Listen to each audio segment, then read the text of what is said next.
You're listening to Morning Short, the podcast that brings you one great short story every morning.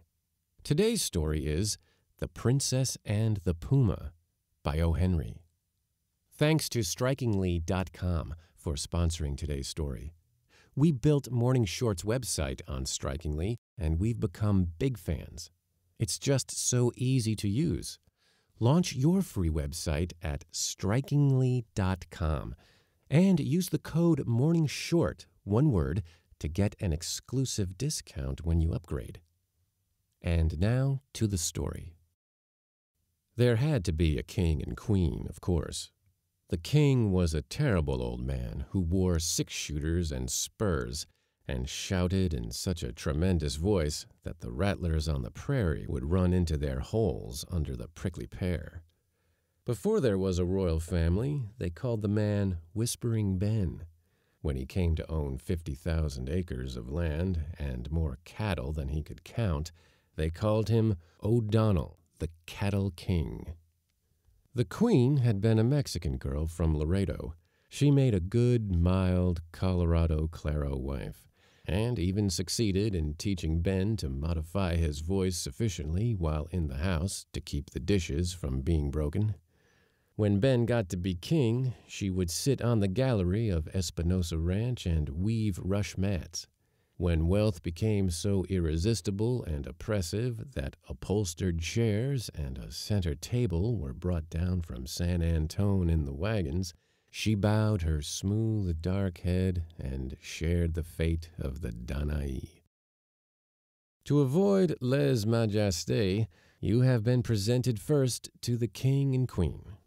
They do not enter the story, which might be called The Chronicle of the Princess, The Happy Thought, and The Lion That Bungled His Job. Josefa O'Donnell was the surviving daughter, the princess.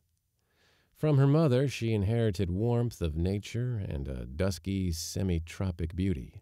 From Ben O'Donnell, the royal, she acquired a store of intrepidity, common sense, and the faculty of ruling. The combination was one worth going miles to see. Josefa, while riding her pony at a gallop, could put 5 out of 6 bullets through a tomato can swinging at the end of a string. She could play for hours with a white kitten she owned, dressing it in all manner of absurd clothes. Scorning a pencil, she could tell you out of her head what 1,545 two-year-olds would bring on the hoof at $8.50 per head. Roughly speaking, the Espinosa Ranch is 40 miles long and 30 broad, but mostly leased land. Josefa, on her pony, had prospected over every mile of it. Every cowpuncher on the range knew her by sight and was a loyal vassal. Ripley Givens, foreman of one of the Espinosa outfits, saw her one day and made up his mind to form a royal matrimonial alliance. Presumptuous? No. In those days in the Nueces country, a man was a man. And, after all, the title of Cattle King does not presuppose blood royalty. Often it only signifies that its owner wears the crown in token of his magnificent qualities in the art of cattle stealing.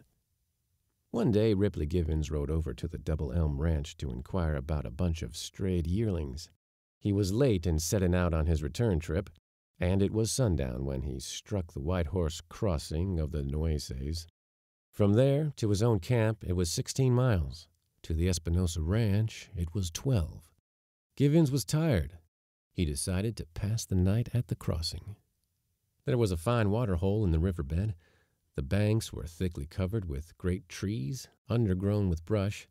Back from the water hole, 50 yards, was a stretch of curly mesquite grass, supper for his horse, and bed for himself. Givens staked his horse and spread out his saddle blankets to dry. He sat down with his back against a tree and rolled a cigarette. From somewhere in the dense timber along the river came a sudden, rageful, shivering wail. The pony danced at the end of his rope and blew a whistling snort of comprehending fear. Givens pulled at his cigarette, but he reached leisurely for his pistol belt, which lay on the grass, and twirled the cylinder of his weapon tentatively. A great gar plunged with a loud splash into the waterhole. A little brown rabbit skipped around a bunch of cat claw and sat twitching his whiskers and looking humorously at Givens. The pony went on eating grass. It is well to be reasonably watchful when a Mexican lion sings soprano along the arroyos at sundown. The burden of his song may be that young calves and fat lambs are scarce, and that he has a carnivorous desire for your acquaintance. In the grass lay an empty fruit can, cast there by some former sojourner. Givens caught sight of it with a grunt of satisfaction. In his coat pocket, tied behind his saddle, was a handful or two of ground coffee. Black coffee and cigarettes. What ranchero could desire more? In 2 minutes he had a little fire going clearly. He started with his can for the waterhole. When within 15 yards of its edge, he saw, between the bushes, a side-saddled pony with down-dropped reins, cropping grass at a little distance to his left. Just rising from her hands and knees on the brink of the waterhole was Josefa O'Donnell. She had been drinking water, and she brushed the sand from the palms of her hands. 10 yards away to her right, half concealed by a clump of sacoista, Givens saw the crouching form of the Mexican lion. His amber eyeballs glared hungrily. 6 feet from them was the tip of the tail, stretched straight, like a pointer's. His hindquarters rocked with the motion of the cat tribe, preliminary to leaping. Givens did what he could. His 6-shooter was 35 yards away, lying on the grass. He gave a loud yell and dashed between the lion and the princess. The ruckus, as Givens called it afterward, was brief and somewhat confused. When he arrived on the line of attack, he saw a dim streak in the air and heard a couple of faint cracks. Then 100 pounds of Mexican lion plumped down on his head and flattened him, with a heavy jar, to the ground. He remembered calling out, "Let up now! No fair gouging!" And then he crawled from under the lion like a worm, with his mouth full of grass and dirt, and a big lump on the back of his head where it had struck the root of a water elm. The lion lay motionless. Givens, feeling aggrieved and suspicious of fouls, shook his fist at the lion and shouted, "I'll wrestle you again for 20—" And then he got back to himself. Josefa was standing in her tracks, quietly reloading her silver-mounted .38. It had not been a difficult shot.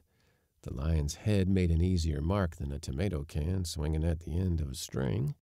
There was a provoking, teasing, maddening smile upon her mouth and in her dark eyes. The would-be rescuing knight felt the fire of his fiasco burn down to his soul. Here had been his chance, the chance that he had dreamed of, and Momus, and not Cupid, had presided over it. The satyrs in the wood were no doubt holding their sides in hilarious, silent laughter. There had been something like vaudeville, say, Senor Givens and his funny knockabout act with the stuffed lion. "Is that you, Mr. Givens?" said Josefa, in her deliberate saccharine contralto. "You nearly spoilt my shot when you yelled. Did you hurt your head when you fell?"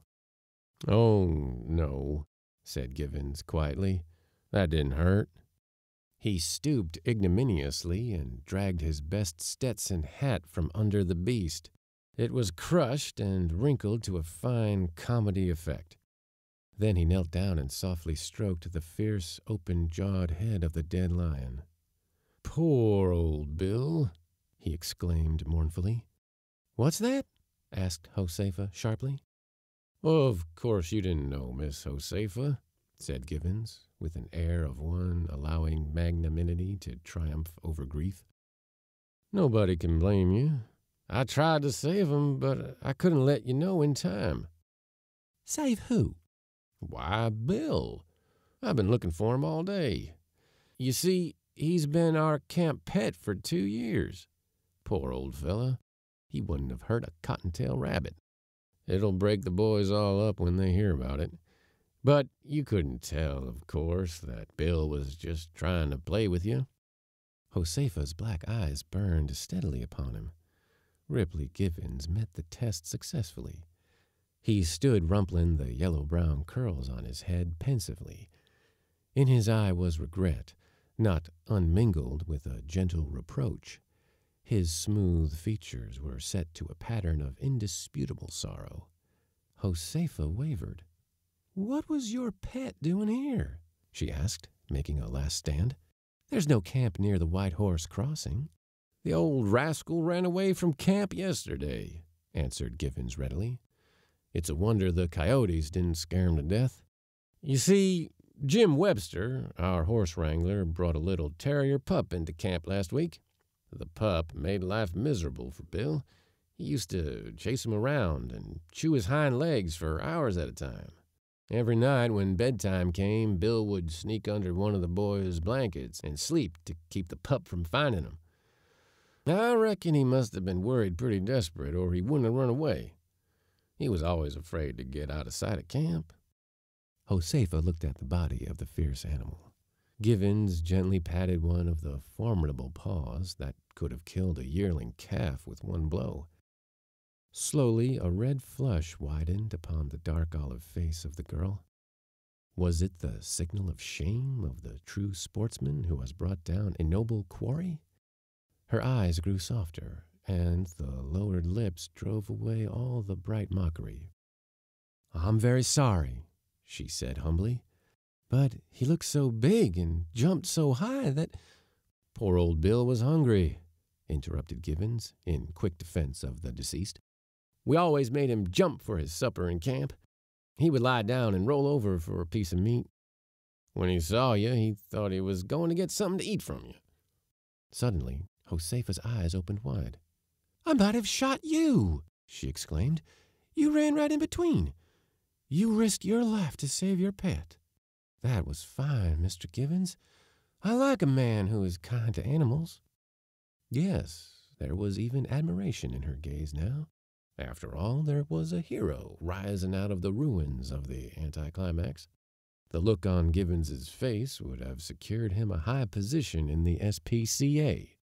"I always loved 'em," said he. "Horses, dogs, Mexican lions, cows, alligators." "I hate alligators," instantly demurred Josefa. "Crawling, muddy things." "Did I say alligators?" said Givens. "I meant antelopes, of course." Josefa's conscience drove her to make further amends. She held out her hand penitently.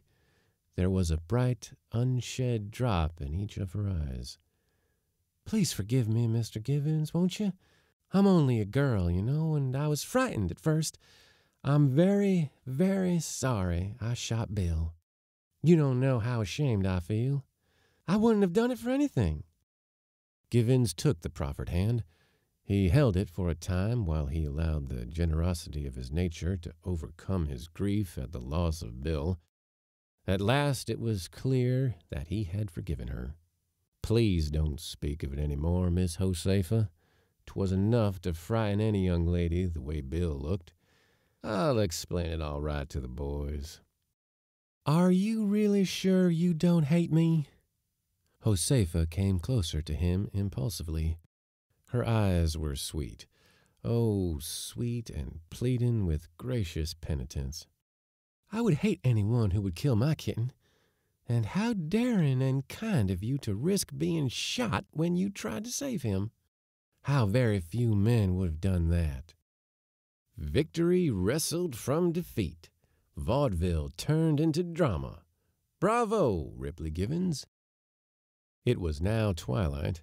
Of course, Miss Josefa could not be allowed to ride on to the ranch house alone. Givens resaddled his pony, in spite of that animal's reproachful glances, and rode with her. Side by side they galloped across the smooth grass, the princess and the man who was kind to animals. The prairie odors of fruitful earth and delicate bloom were thick and sweet around them. Coyotes yelping over there on the hill. No fear. And yet Josefa rode closer. A little hand seemed to grope. Givens found it with his own. The ponies kept an even gait. The hands lingered together, and the owner of one explained, "I never was frightened before. But just think, How terrible it would be to meet a really wild lion. Poor Bill. I'm so glad you came with me. O'Donnell was sitting on the ranch gallery. "Hello, Rip," he shouted. "That you?" "He rode in with me," said Josefa. "I lost my way and was late." "Much obliged," called the Cattle King. "Stop over, Rip, and ride to camp in the morning." But Givens would not. He would push on to camp. There was a bunch of steers to start off on the trail at daybreak. He said good night and trotted away. An hour later, when the lights were out, Josefa, in her nightrobe, came to her door and called to the king in his own room across the brick-paved hallway. "Say, Pop, you know that old Mexican lion they call the gotch-eared devil? The one that killed Gonzales, Mr. Martin's sheepherder, and about 50 calves on the Salado Range? Well, I settled his hash this afternoon over at the White Horse Crossing. Put 2 balls in his head with my .38 while he was on the jump. I knew him by the slice gone from his left ear that old Gonzales cut off with his machete. You couldn't have made a better shot yourself, Daddy." "Ha! Bully for you!" thundered Whispering Ben from the darkness of the royal chamber. Support for Morning Short comes from strikingly.com. We became big fans after spinning up our site on Strikingly. It's just so easy to use. If you want to launch a beautiful website for your portfolio, startup idea, or business, check out Strikingly. You don't need any tech and design skills. Hundreds of thousands of entrepreneurs and creatives have already launched their sites with Strikingly. So start yours with strikingly.com for free. Use the exclusive code MORNINGSHORT for 15% off when you upgrade to Pro. Learn more about the Morning Short project and sign up for our daily emails at morningshort.com.